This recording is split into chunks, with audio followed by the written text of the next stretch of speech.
আসসালামু আলাইকুম সুপ্রিয় দর্শক, ক্যান্সার আনসার এই বিশেষ লাইভে আপনাদেরকে স্বাগতম। প্রিয় দর্শক, আজকে আমি আপনাদের সাথে একটি নতুন বিষয় নিয়ে কথা বলবো, যেটি আসলে অনেকেই জানতে চেয়েছেন। ইমিউনোথেরাপি সম্পর্কে আমাদের সবারই একটা ইন্টারেস্ট আছে। অবশ্যই ক্যান্সার চিকিৎসায় ইমিউনোথেরাপি হচ্ছে একটি গেম চেঞ্জার। তো ইমিউনোথেরাপি সম্পর্কে আজকে আমরা জানবো, আপনাদের প্রশ্নের উত্তর দিব। আজকে যারা যুক্ত হচ্ছেন তারা নিজ নিজ প্রোফাইলে আজকে লাইভটি শেয়ার করবেন, যাতে বেশি সংখ্যক মানুষ আমাদের জানার সুযোগ পায়। প্রিয় দর্শক, যদি আমার কথা শোনা না যায় তাহলে অবশ্যই আমাকে কমেন্ট করে জানান আমার কথা শোনা যাচ্ছে কিনা। আপনারা একজন আমাকে একটু কমেন্ট করে জানান, তাহলে আমি চেষ্টা করব সেভাবে কথা বলার। প্রিয় দর্শক, ক্যান্সার চিকিৎসায় ইমিউনোথেরাপি এই জিনিসটা আসলে একটি গেম চেঞ্জার, আমি আগেই বলেছি।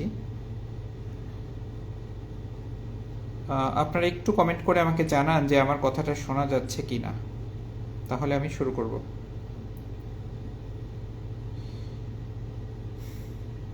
আপনারা কে কোথায় থেকে যুক্ত হচ্ছেন সেটিও একটু জানিয়ে রাখবেন।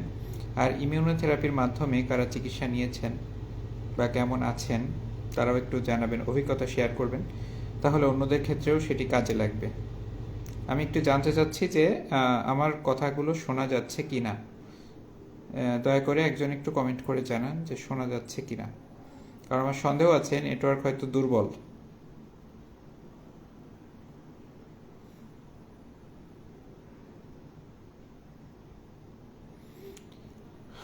প্রিয় দর্শক, ইমিউনোথেরাপি হচ্ছে ক্যান্সার চিকিৎসায় একটি যুগান্তকারী একটি আবিষ্কার। এটি হচ্ছে আমাদের বডিকে ব্যবহার করে, বডির ইমিউনো সিস্টেমকে ব্যবহার করে কিছু ড্রাগ বা কিছু মেডিসিন, যেটা ক্যান্সার কোষকে আক্রমণ করে এবং ক্যান্সার কোষকে ধ্বংস করে। আপনারা জানেন ক্যান্সার হচ্ছে অনিয়ন্ত্রিত কোষ বিভাজনের ফসল। কারো শরীরে ক্যান্সার হয়েছে তার মানে সেই কোষগুলো তার বডির ইমিউনো সিস্টেমকে ফাঁকি দিয়ে অনিয়ন্ত্রিতভাবে বিভাজিত হচ্ছে, তখনই আমরা সেটাকে ক্যান্সার বলছি। অর্থাৎ আমরা যদি ইমিউনো সিস্টেমকে যদি কাজে লাগাতে পারি, ইমিউনো সিস্টেমকে যদি আমরা অ্যাক্টিভ করতে পারি, ইমিউনো সিস্টেম দিয়ে যদি আমরা বডির ক্যান্সার কোষগুলোকে যদি আমরা ধ্বংস করতে পারি, তাহলে সেটি কিন্তু মানে ধ্বংস করা সম্ভব এবং সেটি কিন্তু মানে খুব কার্যকরভাবেই কিন্তু ধ্বংস করা সম্ভব। কারণ বডির নিজস্ব মেকানিজমই আছে, এটি অতিরিক্ত কোষগুলোকে কিন্তু ধ্বংস করে ফেলে, কিন্তু ক্যান্সার কোষকে একটি ধ্বংস করতে পারে না, কারণ ক্যান্সার কোষ আমাদের বডির ইমিউনো সিস্টেমকে ফাঁকি দিয়ে যায়। অর্থাৎ ইমিউনোথেরাপি, আমি বলতে চাচ্ছি যে এটি আসলে সব ধরনের ক্যান্সারের ক্ষেত্রেই আসলে কার্যকর, মোটামুটিভাবে প্রমাণিত। কিন্তু আসুন আমরা জেনে নিই যে ইমিউনোথেরাপির টাইপ কতগুলো রয়েছে। ইমিউনোথেরাপির অনেকগুলো টাইপ রয়েছে, তার ভিতরে একটি হচ্ছে ক্যান্সার ভ্যাকসিন। যেমন ধরেন প্রোফাইলেকটিক্যালি আমরা হিউম্যান প্যাপিলোমা ভাইরাস ভ্যাকসিন কিন্তু আমরা দিয়ে থাকি সার্ভাইকাল ক্যান্সার প্রিভেনশনের জন্য, এটাও একটা ইমিউনোথেরাপি। আমরা যখন HBsAg এগেনস্টে মানে হেপাটাইটিস বি এর এগেনস্টে আমরা যখন ভ্যাকসিন দেই, সেটাও কিন্তু এক ধরনের ইমিউনোথেরাপি। তারপরে আমরা প্রোস্টেট ক্যান্সারেও আমরা কিছু ভ্যাকসিন দেই, সেটাও কিন্তু ইমিউনোথেরাপি। তারপরে মনোক্লোনাল অ্যান্টিবডি, যেটা আমরা অ্যান্টিবডি থেরাপি বলে থাকি, যেমন ট্রাস্ট্রোজুম্যাব, যেমন বেভাসিজুম্যাব, যেমন রিটুক্সিম্যাব। এই যে ব্রেস্ট ক্যান্সার, তারপরে বিভিন্ন কোলোরেক্টাম ক্যান্সার, ইন্ট্রাঅ্যাবডোমিনাল ক্যান্সার, তারপরে আপনার মানে এই লিম্ফোমা, এইগুলোতে আমরা যেই অ্যান্টিবডিগুলো দিয়ে থাকি, মনোক্লোনাল অ্যান্টিবডি, এটাও এক ধরনের ইমিউনোথেরাপি। এরপরে আরও কিছু আছে যেটি হচ্ছে ইমিউনো মডুলেটিং এজেন্ট। ইমিউনোমডুলেটিং এজেন্টকেই মূলত আমরা ইমিউনোথেরাপি বলে বুঝে থাকি। আমরা যেটা ইমিউনোথেরাপি মনে করি সেটি আসলে ইমিউনোমডুলেটিং এজেন্ট।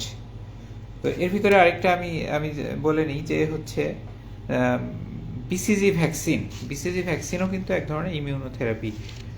অনেক সময় দেখা যায় যে ব্লাডার ক্যান্সার, সুপারফিশিয়াল ব্লাডার ক্যান্সারের ক্ষেত্রে পোস্ট অপারেটিভলি তাকে কিন্তু উইকলি আমরা বিসিজি ভ্যাকসিন বা লেফামিসাল আমরা কিন্তু এগুলো দিয়ে থাকি। তো এটাও কিন্তু এক ধরনের ইমিউনোথেরাপি, ইমিউনো সিস্টেমকে অ্যাক্টিভ করে। এটাও ইমিউনো সিস্টেমকে অ্যাক্টিভ করে ক্যান্সার কোষকে আক্রমণ করার জন্য। এটাও হচ্ছে এক ধরনের ইমিউনোথেরাপি।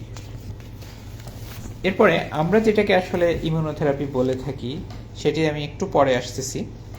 তারপরে colony stimulating factor. Colony stimulating factor বলতে যেমন মনে করেন যে আপনার বডির কেমোথেরাপির পরে আপনার বডির ইমিউনিটি কমে যায়। আপনার বডির ইমিউনিটি যখন কমে যায়, আমার কথা কি শোনা যাচ্ছে?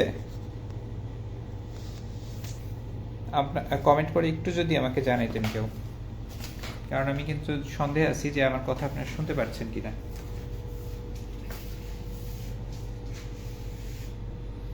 আচ্ছা,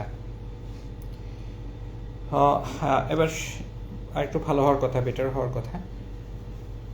তো আমি যেটা বলতেছিলাম যে আমাদের বডির ইমিউনো সিস্টেমকে আমরা অ্যাক্টিভ করতে পারি। আরও কিছু প্রক্রিয়া রয়েছে, যেটা হচ্ছে ধরুন যে আমরা কেমোথেরাপির পরে আমরা একটি ইনজেকশন দিই, কিন্তু সাবকিউটেনিয়াস একটি ইনজেকশন দিই, সেটাকে আমরা বলি গ্রানুলোসাইট কলোনি স্টিমুলেটিং ফ্যাক্টর। অর্থাৎ মানে সেটি হচ্ছে আমাদের শরীরের শ্বেত রক্তকণিকা তৈরির যে কারখানা বোন ম্যারোতে রয়েছে, সেই বোন ম্যারোকে এটি স্টিমুলেট করে যে আরও বেশি বেশি শ্বেত রক্তকণিকা তৈরি করো। কারণ আমাদের কেমোথেরাপির মাধ্যমে এই শ্বেত রক্তকণিকাটা কিন্তু কমে যায়, নিউট্রোফিল কাউন্ট কিন্তু কমে যায়। তো এটাও হচ্ছে এক ধরনের ইমিউনোথেরাপি। আবার রেড ব্লাড সেল বাড়ানোর জন্য যেই ইনজেকশনটা আমরা ব্যবহার করি, ইপয়টিন বা ইরিথ্রোপয়টিন, মানে স্টিমুলেটিং ফ্যাক্টর, সেটা আমরা যখন ব্যবহার করি তখন কিন্তু সেটাও এক ধরনের ইমিউনোথেরাপি। তো এইভাবে অনেকভাবে কিন্তু আমরা ইমিউনোথেরাপির প্রয়োগ করতেছি। আপনার বডি যদি ইমিউন সিস্টেমকে অ্যাক্টিভ করে, ন্যাচারালি যদি হয়ে যায়, সেটাও এক ধরনের ইমিউন রেসপন্স। বা আপনি যদি পুষ্টিকর খাবার দাবার খান, আপনি যদি শরীরের রোগ প্রতিরোধ ক্ষমতা যদি বৃদ্ধি পায় আপনার, তাহলে সেটিও আপনি এক ধরনের ন্যাচারাল ইমিউনিটি পাইলেন। জাস্ট ইমিউনিটি যেটা, সেটাই আসলে, বা রোগ প্রতিরোধ ক্ষমতা যেটা, সেটাই আমাদের ইমিউনিটি। তো ইমিউনোথেরাপি যেটা আমরা বুঝে থাকি আসলে সেটি হচ্ছে অ্যান্টি-PD-L1 অ্যান্ড অ্যান্টি-PD-1। এটা হচ্ছে স্পেসিফিক ইমিউনোমডুলেটিং এজেন্ট। এটাকে আমরা বলছি চেক পয়েন্ট ইনহিবিটর। তো এই চেক পয়েন্ট ইনহিবিটর, এটার কাজ হচ্ছে যে আমাদের বডির যেই কোষগুলো ইমিউন সিস্টেমকে ফাঁকি দিয়ে চলে যায়, সেই কোষগুলোকে শনাক্ত করা এবং সেই কোষগুলোকে ধ্বংস করা। ক্যান্সার কোষের মধ্যে যে প্রোগ্রাম ডেথ লাইগ্যান্ড একটি রয়েছে, সেই প্রোগ্রাম PD-1 রিসেপ্টর এবং PD-L1, এই যে দুইটা রিসেপ্টর এবং লাইগ্যান্ড, এই দুইটা বাইন্ড করার মাধ্যমেই কিন্তু একটা ক্যান্সার কোষ সে কিন্তু ইমিউন সিস্টেমকে ফাঁকি দেয়। যখন আপনি অ্যান্টি-PD-1 যখন তৈরি করবেন, অর্থাৎ ওই সেই রিসেপ্টরকে যখন আপনি ব্লক করে দিবেন আর যখন অ্যাক্টিভ হতে দিবেন না, তখন আপনার সেই কোষটা কিন্তু আর প্রলিফারেট করতে পারবে না, অর্থাৎ সেই টিউমারটি কিন্তু আর প্রলিফারেট করতে পারবে না। তো সেই মেকানিজম দিয়েই কিন্তু আজকে যে আমরা নিভোলিমাব, পেমব্রোলিজুম্যাব, অ্যাটেজোলিজুম্যাব, টারসেন্ট্রিক, তো এই যে আমরা যে ব্যবহার করি, তো এইগুলো কিন্তু এই মেকানিজমটাকে ব্যবহার করেই কিন্তু করা হয়েছে। তো ইমিউনোথেরাপি আমরা প্রথম দিকে আমরা যেটা বলতাম, এটা কিন্তু বহুত আগের থেকেই এটা বাংলাদেশে রয়েছে বা প্র্যাকটিস আমরা করি। তো আমরা যখন হচ্ছে আগের থেকে যখন এই জিনিসটা আমরা বলতাম, তখন এটার ছিল আর কি, মানে এটার প্রাইস অনেক ছিল, বিদেশি কোম্পানিগুলো আনতো। তো বর্তমানে আমরা শুধু মেটাস্ট্যাটিক সেটিংয়েই কিন্তু ব্যবহার করতাম ইমিউনোথেরাপি। অর্থাৎ দেখেন যখন chemotherapy first line second line যখন ফেল করে তখন আমরা হয়তো বা মেটাস্ট্যাটিক ক্যান্সার যার কেমোথেরাপি দেওয়ার মতো অবস্থা নেই তখন আমরা তাকে ইমিউনোথেরাপি দিতাম। কিন্তু বর্তমানে কিন্তু ইমিউনোথেরাপি এটা কিন্তু মানে আমরা টেস্ট করতে পারি যে তার শরীরে ইমিউনোথেরাপি কতটা কার্যকর হতে পারে। আমরা কিন্তু PDL1 বা KI67 এইগুলোর মার্কারের মাধ্যমে আমরা কিন্তু বুঝতে পারি যে তার শরীরে ইমিউনোথেরাপির রেসপন্স কতটুকু হতে পারে।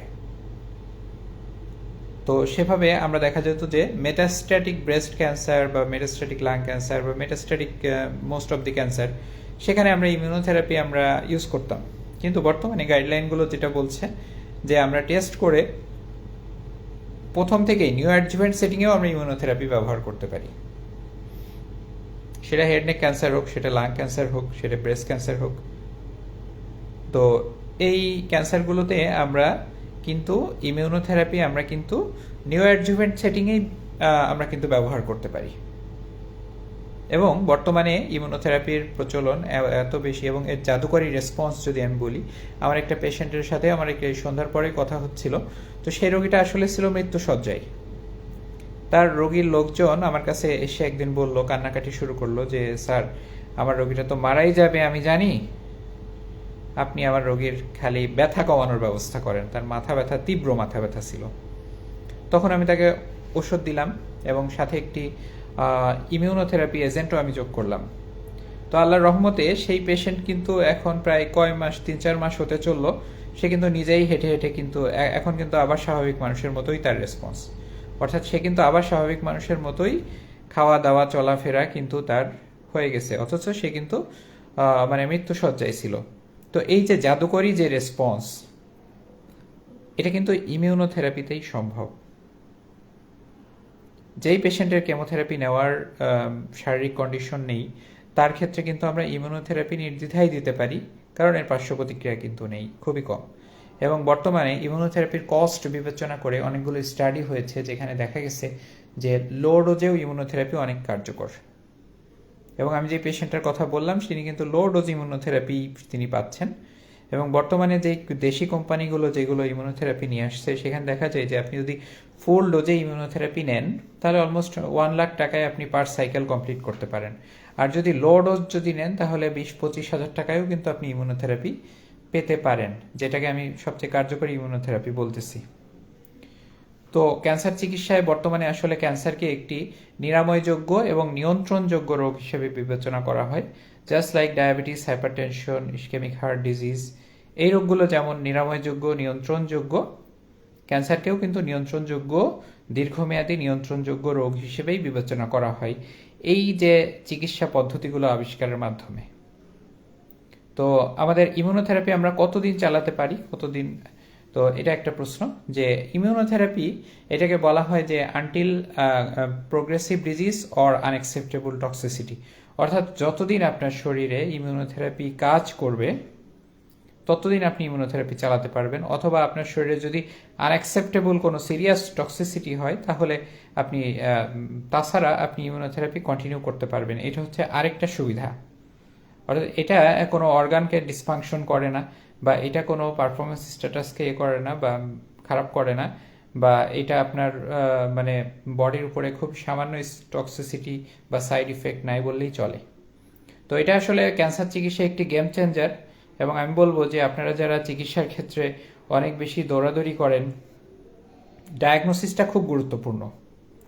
আমার কাছে একটা রোগী গত 2-3 দিন আগে মানে গত বেশ কিছুদিন ধরে, ধরেন 1 মাস ধরে আমার সাথে ঘোরাঘুরি করতেছে। তার হেড নেক রিজনে একটি ক্যান্সার, যেটা আমরা স্বাভাবিকভাবে ধরি যে স্কোয়ামাস সেল ক্যান্সার। তো তার আসলো অন্য একটা ভ্যারাইটি, রেয়ার একটা ভ্যারাইটি। তারপর আমি সার্চ করলাম যে এটা আসলে কি, তারপরে ইমিউনোহিস্টোকেমিস্ট্রি করে দেখি যে আরেক রকম, তারপরে আবারও রিভিউ করে দেখি যে আরেক রকম, এবং লাস্টে দেখলাম যে এটা এমন রেয়ার একটি ভ্যারাইটি এবং শুধুমাত্র রেডিওথেরাপি দিলেই তার চিকিৎসা সম্ভব। কিন্তু লোকটা কিন্তু প্রথমে বিরক্ত হয়ে গেছিল যে আমাকে এত পরীক্ষা করাচ্ছে এবং চিকিৎসা নিচ্ছি না, আমার ব্যথা। তো মানে দেখেন যে ডায়াগনোসিসটা খুব বেশি গুরুত্বপূর্ণ। আপনি যখন প্রিসিশন অনকোলজির মানে ব্যাপারটাই ওইটা, যে আপনি যখন ডায়াগনোসিসটা সঠিকভাবে করতে পারবেন তখন আপনি নিখুঁতভাবে মানে শুধুমাত্র মানে ওই ওষুধটাই প্রয়োগ করতে পারবেন একদম স্পেসিফিক, যেটা দিলে আপনার কাজ হবে। তাছাড়া আপনি কেমোথেরাপি মানে নিয়ে যাচ্ছেন, আপনার কোনো কাজ হচ্ছে না, বা অন্য কোনো থেরাপি যেটা আপনি আপনার দেখা যাচ্ছে আপনার রোগের জন্য কোনো কার্যকরী না, বাট আপনি নিয়ে যাচ্ছেন, তো এক্ষেত্রে আসলে আমরা বলতে পারি যে এই যে যে আমাদের মলিকুলার যে ডায়াগনস্টিক যে ফ্যাসিলিটি বাংলাদেশে শুরু হয়েছে, আমি বলবো বর্তমানে বাংলাদেশে আসলে ইন্ডিপেন্ডেন্ট। আপনার আগে আমরা এনজিএস করার জন্য আমরা আগে হচ্ছে ইউএসএতে পাঠাইতাম স্যাম্পল, স্কোয়ার থেকে যখন ছিলাম তখন ওখান থেকে ইউএসএতে পাঠাতাম, 1.5 লক্ষ টাকা লাগতো এনজিএস টেস্ট করতে। সেই এনজিএস টেস্ট এখন কিন্তু টিএমএস করছে, এবং টিএমএসে এখানে আপনার কত 25-30 হাজার হাইস্ট, বা 15-16 হাজারেও ওদের মনে হয় ওদের হয়। তো এই যে ট্রিটমেন্ট ফ্যাসিলিটিগুলো, আপনি আগে যেমন আপনাকে ইন্ডিয়াতে যেতে হতো, ইউএসএতে যেতে হতো এইসব টেস্ট এনজিএস টেস্ট করার জন্য, তো এটা কিন্তু বর্তমানে বাংলাদেশেই সম্ভব এবং লো কস্টেই সম্ভব। তো আমি বলবো আসলে এই ব্যাপারগুলো আসলে আমাদের সবার মানে জানা দরকার, বা চিকিৎসার ক্যান্সার চিকিৎসার ক্ষেত্রে আসলে যুগান্তকারী পরিবর্তন হচ্ছে। হয়তো সামনে আমরা দেখব যে অনেক খারাপ খারাপ রোগী, স্টেজ 4 ক্যান্সার, তারা কিন্তু দীর্ঘমেয়াদে দীর্ঘদিন ধরে ভালো আছে। তো যাই হোক, অনেক কথা বলে ফেললাম, এখন আমি একটু আপনাদের কমেন্টগুলো নিচ্ছি। ফারুক সালাম দিয়েছো, ওয়ালাইকুম আসসালাম রহমতুল্লাহ, হ্যাঁ ধন্যবাদ ভাইয়া, লাভ রিয়াক্ট। মঞ্জুর মোর্শেদ নিতুল, কেরাস মিউটেশন হয়ে গেলে আর এটা ব্যবহার করা যায়? হ্যাঁ আচ্ছা, আমি একটা বলি নিতুল ভাই, মঞ্জুর মোর্শেদ নিতুল ভাই, ইমিউনোথেরাপির কয়েকটা ক্যাটাগরি আছে। তার ভিতরে আমরা কিন্তু PDL1 টেস্টটা করে আমরা সিপিএস স্কোরিং করি, এবং একটা স্কোরিংয়ের উপরে গেলে আমরা তাকে ইন্ডিপেন্ডেন্টলি কেমোথেরাপি ইমিউনোথেরাপি দেই। আর বা আরেকটা ক্যাটাগরিতে আমরা কেমোথেরাপি উইথ ইমিউনোথেরাপি, মানে দুইটা একসাথে কম্বিনেশন দিই। আরেকটাতে আমরা ইমিউনোথেরাপিতে বলি যে সেটা পেমব্রোলিজুমাবের ক্ষেত্রে। তবে আরেকটা আছে যেটা নিভোলোম্যাব আমরা ইউজ করি বর্তমানে। অনেকগুলো গাইডলাইন আসছে যে এখানে আসলে আমরা নিভোলোম্যাবের ক্ষেত্রে আমরা আসলে করতে পারবো, আমরা মানে টেস্ট না করেও আমরা কিন্তু দিতে পারবো তাকে, মানে সবসময়। আর কেরাস মিউটেশন বা অন্য কোনো মিউটেশনের সাথে এটার সম্পর্ক নাই, এটা আমরা দিতে পারবো সেক্ষেত্রে। তো আব্দুর রহিম তিনি বলছেন, স্যার আমার বাবার ওরাল ক্যান্সার হয়েছে, কেমোথেরাপি দিচ্ছি, কতগুলো কেমো দেওয়ার পর ইমপ্রুভ হবে?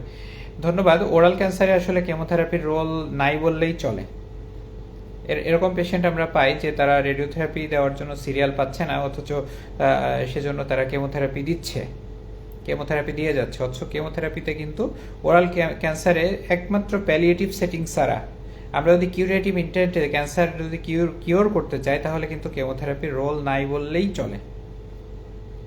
অর্থাৎ আপনারা যারা মানে মনে করেন যে রেডিওথেরাপি দিতে পারছি না, কেমোথেরাপি দেই, এটা আসলে গুড চয়েস নয়। আপনাকে অবশ্যই যেটা যখন যেই চিকিৎসা সেটা দিতে হবে। আর হেড নেক ক্যান্সারের ক্ষেত্রে আপনার সময়টা খুব গুরুত্বপূর্ণ, কারণ ক্যান্সার যদি একবার ফিরে আসার সুযোগ পায়, তাহলে কিন্তু আপনার কোনো থেরাপিতেই আর সেরকম আশানুরূপ সফলতা পাওয়ার সম্ভাবনা কম। তবে আমরা সাধারণত দেখা যায় যে যদি নেক নোট থাকে বা ইনঅপারেবল কেস থাকে, আমাদের যদি টার্গেট থাকে আমরা রেডিওথেরাপি দিব, তাহলে সেক্ষেত্রে হয়তো আমরা 2টা বা 3টা কেমোথেরাপি দিয়ে আমরা তখন রেডিওথেরাপিতে আমরা শুরু করতে পারি। সাদিয়া ইসলাম, আসসালামু আলাইকুম স্যার। ওয়ালাইকুম আসসালাম। লাইভগুলো অনেক তথ্যবহুল হয়, ক্যান্সার সম্পর্কে অনেক কিছু জানতে পারি, ধন্যবাদ আপনাকে। হ্যাঁ তোমাকেও ধন্যবাদ। আমার সামনে খুব গুরুত্বপূর্ণ 2টা লাইভ আমি ইনশাল্লাহ করব। একটা হচ্ছে ক্যান্সার ফিরে আসার মানে কাদের ক্যান্সার রিকারেন্স রেট হাই, বা কাদের ক্যান্সার ফিরে আসার সম্ভাবনা বেশি, নাম্বার 1। আর নাম্বার 2 হচ্ছে কোরবানির ঈদে ক্যান্সার যোদ্ধাদের করণীয় বা তাদের যত্ন। তো এই 2টা লাইভ ইনশাল্লাহ আমি করব। আশা করি যে তোমরা যুক্ত থাকবা এবং প্রশ্ন করবা আমাকে। হ্যাঁ মঞ্জুর মোর্শেদ নিতুল, হ্যাঁ সবার যদি ইমিউনোথেরাপি কাজ করতো, হ্যাঁ ইমিউনোথেরাপি আসলে সবার কাজ করবে কিনা এটা আসলে থেরাপি দিলেই বোঝা যাবে।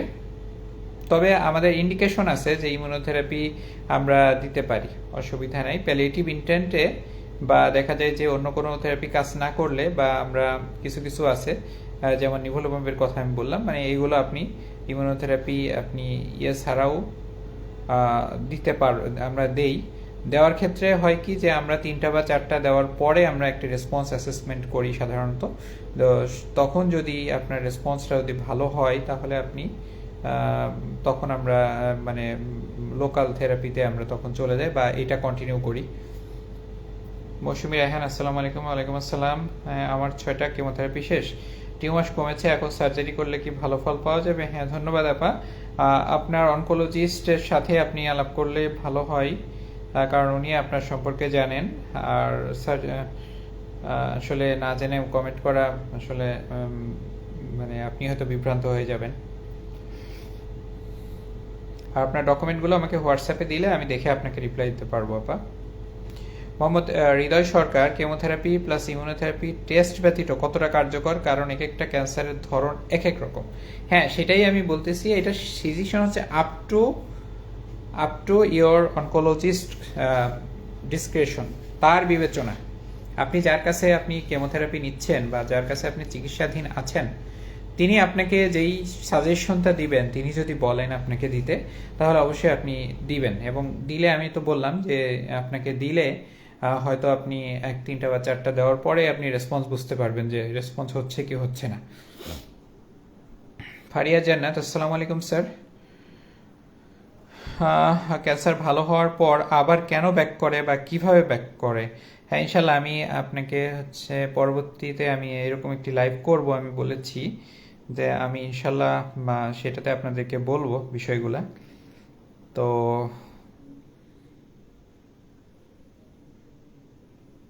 ঠিক আছে, তো আমরা আজকে আলোচনা করতেছিলাম ক্যান্সার চিকিৎসায় ইমিউনোথেরাপি নিয়ে। তো প্রিয় দর্শক, আমি আশা করি যে আপনার ইমিউনোথেরাপি সম্পর্কে জেনেছেন এবং এটাও জেনেছেন যে ইমিউনোথেরাপি সবগুলো কিন্তু ব্যয়বহুল নয়। অর্থাৎ আমি যেগুলো বললাম, যে আমি কতগুলো ইমিউনোথেরাপির ধরনগুলো আমি আপনাদেরকে বলেছি, সেগুলো কিন্তু সব ব্যয়বহুল নয়। শুধু অ্যান্টি-PD-1 বা PD-L1 এই জিনিসগুলো কিন্তু একটু ব্যয়বহুল। তাও কিন্তু ব্যয় আগের থেকে অনেক কমেছে। আমরা যখন মানে 22 সাল বা 21 সালে যখন ইমিউনোথেরাপি যখন দিতাম, সেটা যখন তখন 2.5 লক্ষ ছিল, এখন কিন্তু সেটা 1 লক্ষে নেমে এসেছে। তখন যে ইমিউনোথেরাপি প্রায় 2.5 লক্ষ ছিল, সেটা কিন্তু এখন 1 লক্ষে নেমে এসেছে। অর্থাৎ মাত্র 3 বছরের ব্যবধানে। এবং বাংলাদেশি অনেকগুলো কোম্পানি তার ইমিউনোথেরাপি বাজারজাত করে। আমার মনে হয় যে আপনারা এবং এটা আমরা প্র্যাকটিস করে দেখেছি যে এগুলো রেসপন্স কিন্তু খারাপ না, ভালোই আছে। তো অতএব আপনারা ইমিউনোথেরাপির আশা করি যে আরও নেক্সট দিনগুলোতে এর ব্যয় আরও কমে আসবে এবং আমাদের হাতের নাগালেই চলে আসবে ইনশাআল্লাহ। কেমোথেরাপি পরবর্তী খাবার রুচি কিভাবে বাড়ানো যায় স্যার? ধন্যবাদ। হ্যাঁ, হামিদ আকন্দ ভাই, আমি এ বিষয়ে আমি এর আগেও কথা বলেছি, তারপর একটু বলি। কেমোথেরাপির পরে আপনার হয়তো 1 সপ্তাহ থেকে 10 দিন আপনার খাবার রুচিতে একটু সমস্যা হবে, এটা আপনার ড্রাগ সাইড ইফেক্টই। তবে আপনি এই সময়টা একটু কষ্ট করতে হবে, আপনার মুখের ওরাল কেয়ারটা ঠিক মতো নিতে হবে এবং আপনার মুখে ঘা থাকলে আপনি অবশ্যই শক্ত খাবার অ্যাভয়েড করবেন। বেশি গরম বা বেশি ঠান্ডা খাবারও আপনি অ্যাভয়েড করবেন। আর জিহ্বা সিদ্ধ হয়ে থাকে, আমার রোগীরা বলে যে জিহ্বা সিদ্ধ হয়ে থাকে, অর্থাৎ কোনো স্বাদ পাওয়া যায় না। তো এটা আসলে আমাদের যে টেস্ট বাড, সেখানে আসলে একটু কেমোথেরাপির ইফেক্ট থাকে। তো একটু কষ্ট করবেন। আর আমাদের তো এমনিতে আছেই কিছু আছেই রুচি বাড়ানোর জন্য কিছু ওষুধ আছে যেগুলো আমরা প্রেসক্রাইব করে থাকি, ওইগুলো খাবেন। যেমন মেজেস্ট্রল অ্যাসিটেট, এটা আপনি 160 মিলিগ্রাম 2 বেলা করে খেতে পারেন রুচি বাড়ানোর জন্য। প্রিয় দর্শক, ক্যান্সার আনসার লাইভে আজকে বিশেষ লাইভে আপনাদেরকে ক্যান্সার চিকিৎসা ইমিউনোথেরাপি নিয়ে কথা বলতেছিলাম। আপনারা যারা আজকে আমার লাইভে যুক্ত ছিলেন, সবাইকে অসংখ্য ধন্যবাদ। দিল্লু ভাই, ইয়াসমিন আপা সালাম দিয়েছেন, ওয়ালাইকুম আসসালাম। আপনাদেরকে অনেক ধন্যবাদ, আপনারা যারা যুক্ত হয়েছেন।